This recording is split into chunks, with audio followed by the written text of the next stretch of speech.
This video will provide an overview of accounts receivable in Dynamics NAV 2016. My role for this video is as the accounts receivable administrator. Let's go ahead and process a new sales invoice. And so I'm just going to come up here into my ribbon and choose sales invoice. And the first thing it asks me for is the customer number. Now, I don't really know the customer number, but I know the customer name. So I'm just going to start typing the name. And you can see that as I start typing, it's paring that list down and filtering it down to provide me with the exact customer that I'm looking for.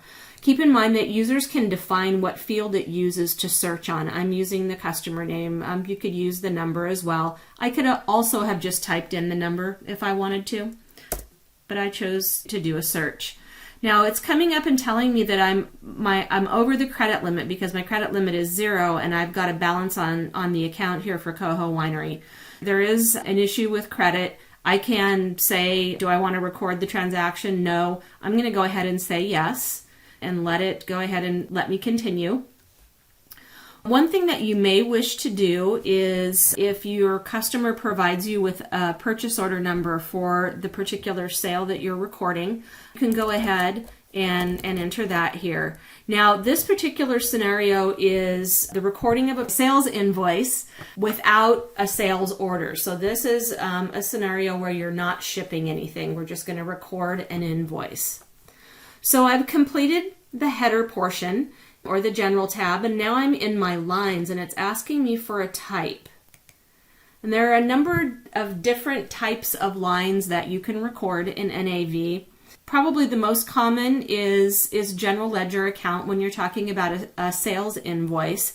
However, you could sell an item. Even if you're not doing a shipment, you could actually sell an item and actually remove that item from your inventory through a sales invoice. You can also do non-inventory type transactions using a resource or what we're doing today, which is general ledger account.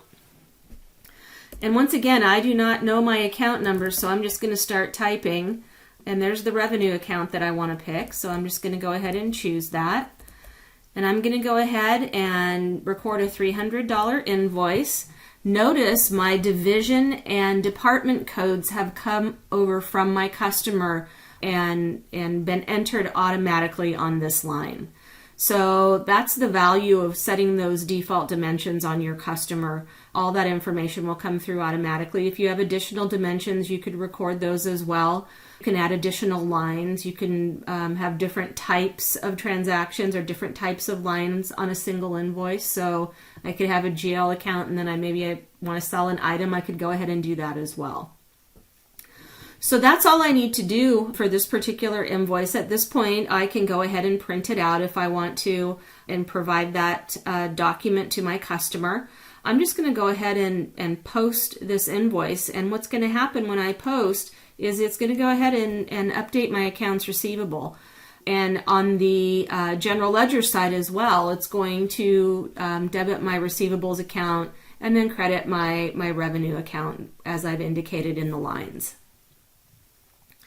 So that's done. Now I'm going to do a refresh of this window here real quick so that you can see the new balance here. So it's $4,300 now for Coho Winery.